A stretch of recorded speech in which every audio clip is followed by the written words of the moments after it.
జై శ్రీరామ్. ఈరోజు భగవద్గీత 5వ అధ్యాయం కర్మ సన్యాసయోగం. యుక్త కర్మఫలం త్యక్త్వా శాంతిమాప్నోతి నైష్టికీం అయుక్త కామకారేణ ఫలే సక్తో నిబధ్యతే. యోగయుక్తుడు కర్మ ఫలాలను విడిచి భగవత్ ప్రాప్తి రూపమైన శాంతిని పొందుతాడు.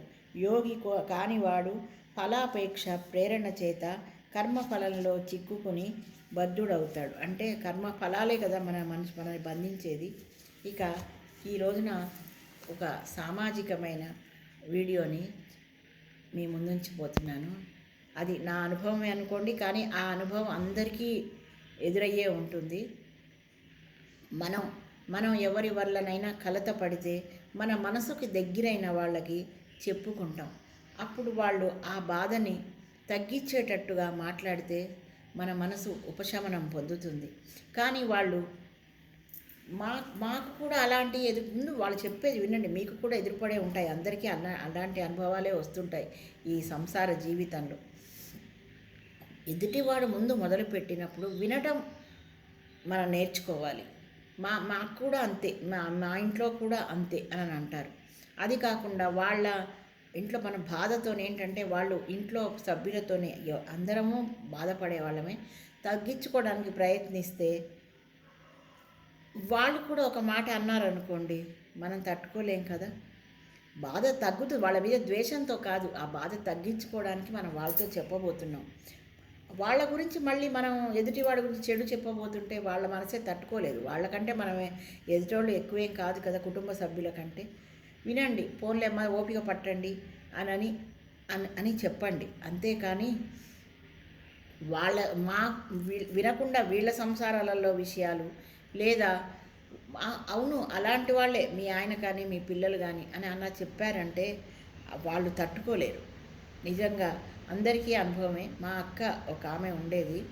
ఆమెకి మేము ఎవరమైనా తన బాధ చెప్పుకుంటే పోన్లేవే వాళ్ళే కదా కోపంలో అన్నారు ఓర్చుకో అని చెప్పేది. కానీ వాళ్ళ గురించి ఒక్క మాట కూడా చెడు చెప్పదు. నిజంగా మా దృష్టిలో మా అందరికీ ఆమె ఒక దేవతే అంతే. కష్టం సుఖం ఇప్పుడు లేదు, కాలం చేసేది. కష్టం సుఖం ఏదైనా ఇప్పటికీ నాకు ఆమె గుర్తొస్తుంది. అక్క అనే కానీ వరుసకి అంటే పెదనాన్నగారి కూతురు, కానీ వాళ్ళ పిల్లలు నేను కొంచెం వయసు తారతమ్యమే. నిజంగా ఏ కష్టం వచ్చినా ఆమెతో చెప్పుకునేదాన్ని. ఒక 5-6 సంవత్సరాలు అయింది కాలం చేసి.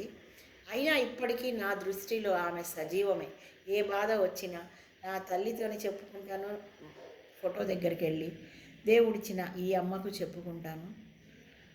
పరమాత్మే ఆటోమేటిక్గా మనలోకి ప్రవేశించి యుక్తాయుక్త విచక్షణతోని ఆ బాధని తగ్గింపజేస్తారు.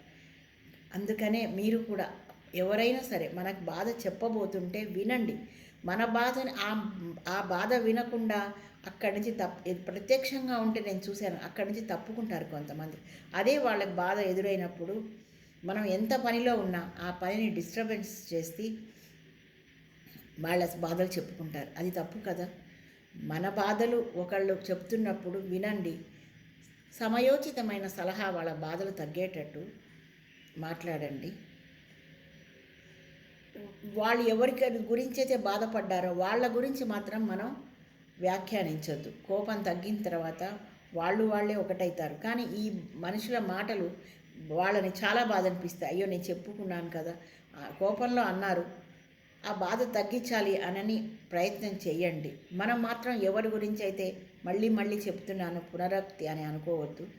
ఎవరి గురించి అయితే చెప్తున్నారో వాళ్ళట్లా వీళ్ళిట్లా అనొద్దు దయచేసి. నచ్చితే షేర్ చేయండి, లైక్ చేయండి. ఈ సంఘటనలు ప్రతి వాళ్ళల్లో ఎప్పుడో అప్పుడు ఎదురయ్యే ఉంటాయి కదా. సంసారం అన్నాక తప్పదు. కానీ ఒక్కోసారి తట్టుకోలేని పరిస్థితుల్లో ఆప్తుల దగ్గర బయటపడతాం అంతే. నచ్చితే షేర్ చేయండి, లైక్ చేయండి.